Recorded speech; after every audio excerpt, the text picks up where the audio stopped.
Quack, quack. Well, we've got some new members to Legacy Farm. They're in there. They're about 10 weeks old, 12 weeks old, something around there. Anyways, anyone's ever in Virginia wants some fresh duck eggs, gonna have some for you guys. Part 3, working on the Samurai as we walk by all of the old ones. Part 3 of working on the Samurai. We're gonna do a little bit of a tune-up.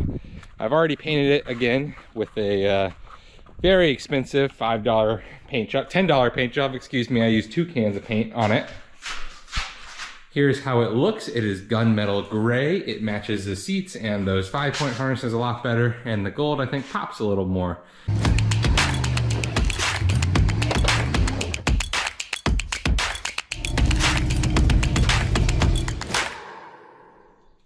Okay, so we're back.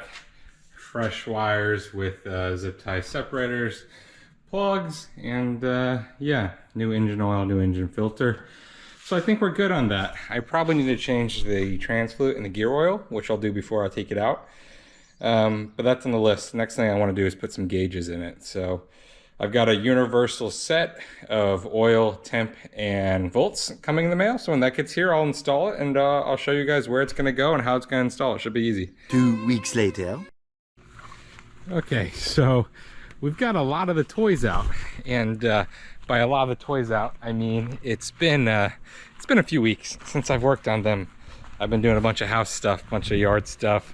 Bought a new tractor, that's pretty cool. Either way, it's been a while, and I guess I'm kind of just I'm just puttering at this point. But Fool's Gold, the 1988 Samurai on propane, is getting very close to done. As you can see, we've got, I don't even know where we left off, but as you can see, Corbeau seat, 5-point harness, gauge cluster, wiring all the way done. We also have propane routed. There's not going to be a seat right here. This is going to be stored. So it's kind of how the wiring looks. Not the prettiest, but also not the messiest. This switch box is from Amazon. This is what it looks like all buttoned up. Here's the switch panel. Here's the master power and obviously shifter. So that's how that all turned out. Works and runs great. Really happy with how that switch box turned out. And yeah, there's just a few more things to button up. I've got an oil leak on the cinder that needs to be resolved. I've got to fix the brakes. I've got no brakes in this for some reason, so I also probably have to fix the timing. It's a little jumpy. So there's a lot to do on the old 88 Samurai.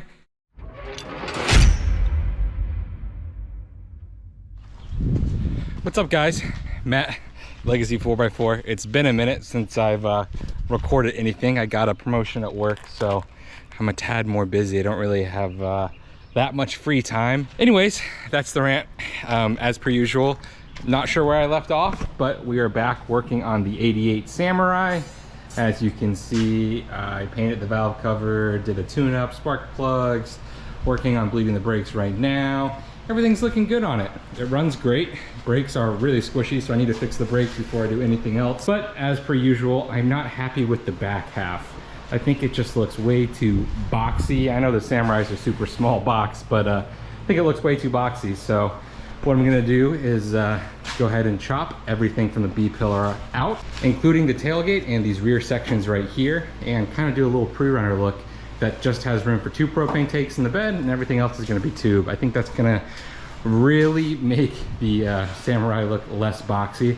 I like how the front cage is all tied together, and I like how everything's tied into the firewall right there. So leaving everything from the B-pillar forward, plus that's like the only semblance of a Samurai left. So I gotta leave some Samurai. So all of that forward is gonna be left, and then we're gonna redo the rear. And then we're gonna test on some trails that I'm making in my woods. So yeah, it should be a fun video. It should be a lot in this video, which is also why it's gonna take forever to make the video. But I'm excited, I'm stoked. I'm gonna get started. So I'm gonna break out the Sawzall and the plasma cutter, and we'll get to chopping.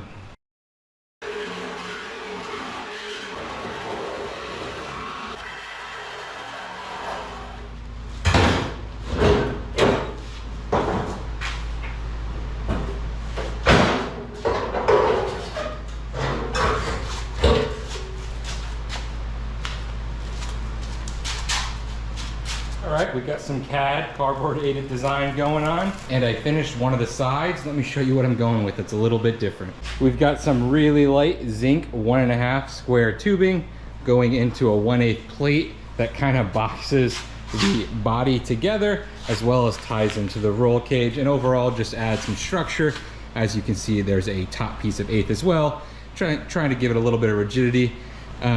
My goal with the rear of this, I should say, is that there's nothing really back here that requires dramatic protection, so I'm building it pretty light duty wise. And if we take a step back, as you can see, we got the cool Truggy little front end, and then it comes to a flatbed on the rear, and that's what we're going with. Maybe eventually, if I 4-link the front and the rear, I can rearrange the bed, chop the whole bed off, and just do a tube back section, take the coilovers. But for now, since we're leaf springs on all 4 corners, having a flatbed is kind of the only way it looks right, I should say. Everything looks right in the eye of whoever builds it if you're happy with it. But so the next step for the rear end is going to be to recreate it on that side. Should be a good time. I'm sweaty and gross, and it's muggy and humid out, so I'm not having a great time, but I enjoy looking at it when it's done. So 50-50, right? Enjoy the little things. 52 minutes on the dot. Other side's done, and yeah, let's talk what's next. I guess let me show you first. So as you can see, we've got the symmetrical kind of slanting inwards triangles, cheap Home Depot zinc tubing, and steel plated zinc. Steel plated with zinc. That's what I wanted to say. You can see both these have a slight inwards angle, and the welds are pretty shit, if I'm gonna be completely honest with you. They're pretty bad, but this whole Samurai is kind of like a weld it is weld it kind of rig. I'm not too worried about trying to make the welds look pretty. Like on the buggy, I try and make all the welds look pretty because it's a tube buggy, right? And I want people to be like, oh, look, I knows how to weld, yada yada yada, because like there's some pride in that. But on this Samurai, which I got for a stupid cheap price, I could care less. But here's where we're at. So we've got the back flatbed area done. Could have done better with that. Like I said, there's some small blemishes, but I'm not too worried about it.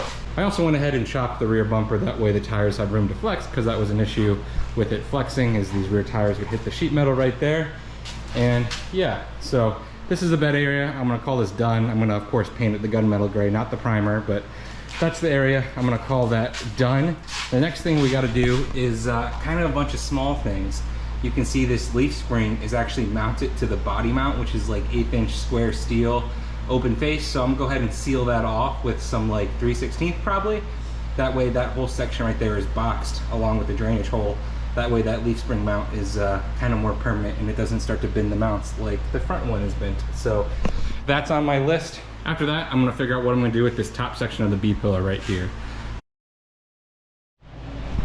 All right, thanks for the tips on the welding hood shield cover. It really helps the beard not getting caught on fire. So appreciate everyone who sent me that tip when I asked for it in the comments. You guys are sweethearts. We got the B-pillar done, and I think that's the majority of the welding for this video.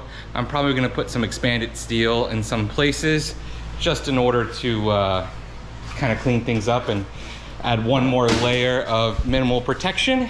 Anyways, I think that's the majority of the welding for this video. I think that's about as far as we're gonna get in terms of doing more tube work and rear structure. Okay, so I spent some time this morning and I finished up that upper B-pillar. A quick couple notes on that B-pillar. I really wanted to match that angle of those lower triangles. That's why the upper triangles aren't going all the way into the corner, because it would have been way too steep and it wouldn't have looked right.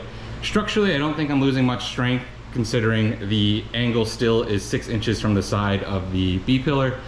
And if I walk around to the front, you can see we have a crossbar going directly down to our tie-down bar, and this is only 4 inches apart right here. Structurally, I don't think I'm losing much stability or strength with the B-pillar going 6 inches away from the sides instead of directly into the corners.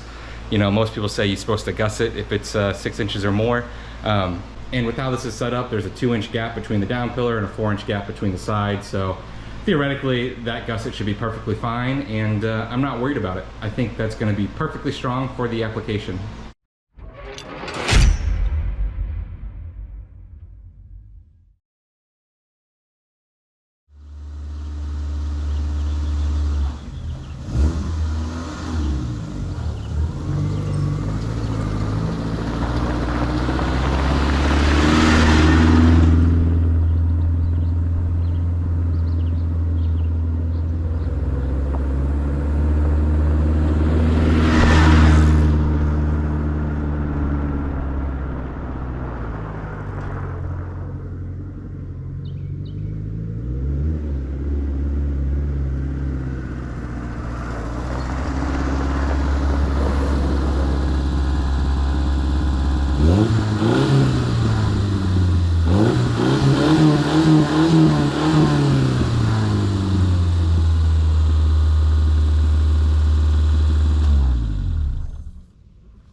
graceful. All right, guys, another glamour shot of the 88 Sammy. We're making good progress. Kind of looks like a little mini truck. Not that I'm against the mini truck look, it just looks really miniature. The next step for this 88 Sammy is going to be some weld-on bead locks, just because I really dig those Maxxis Treps that are on there right now and I want to reuse those rims. But yeah, guys, 88 Sammy, more progress, more progress, more progress. And honestly, I'm actually really digging the leaf springs in all four corners. I think that's going to work really well with those narrow Toyota axles and just the generic like 80-inch wheelbase that it has. But yeah, guys, 88 Sammy, that's it for this one. I don't think there's much more to show. Next time you see this, hopefully it's trail building and wheeling on my property. Should be a good time. See you guys next time.